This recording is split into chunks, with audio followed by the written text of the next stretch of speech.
प्रकाशाचा सुपुत्र नरेश जावरे भारतीय सैन्य दलात, गावकऱ्यांचा जल्लोषात गौरव। प्रकाशा येथील रहिवासी नरेश पुरुषोत्तम जावरे यांची भारतीय सैन्य दलात निवड झाल्याने संपूर्ण गावात आनंदाचे आणि अभिमानाचे वातावरण निर्माण झाले आहे।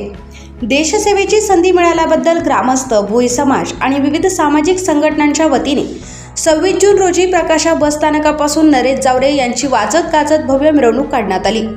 युवकांनी नरेशला खांद्यावर घेत जल्लोष केला। भैरव चौकात त्याचा सामूहिक सत्कार करण्यात आला। नरेशचे प्राथमिक शिक्षण प्रकाशा येथील जिल्हा परिषद शाळेत झाले, तर पुढील शिक्षण सोनगीर जिल्हा धुळे येथे पूर्ण झाले। 8वीत असतानाच वडिलांचे निधन झाल्याने कुटुंबाची जबाबदारी आईवर आली। मोलमजुरी करून आईने दोन्ही मुलांचे शिक्षण सुरू ठेवले। आईच्या कष्टाला आणि स्वतःच्या जिद्दीला बळ देत SY मध्ये शिक्षण घेत असतानाच नरेशने सैन्य भरतीचे प्रशिक्षण घेतले। अखेर 24 जून रोजी त्याची भारतीय सैन्य दलात निवड झाली। या सत्कार सोहळ्याला शहादा प्रांताधिकारी दीपक गिरासे, पोलीस निरीक्षक हेमंत पाटील तळोदा, पोलीस निरीक्षक राजन मोरे, नगरसेविका लताबाई शिवदे, भोई समाज अध्यक्ष नरेंद्र वाडिले, माजी जिल्हा परिषद उपाध्यक्ष रामचंद्र पाटील यांच्यासह अनेक मान्यवर उपस्थित होते।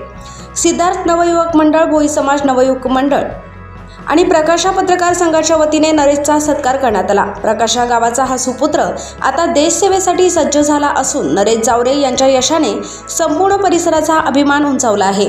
कार्यक्रमाचे प्रास्ताविक नरेंद्र गुरव यांनी केले, तर आभार पंकज वानखेडे यांनी मानले।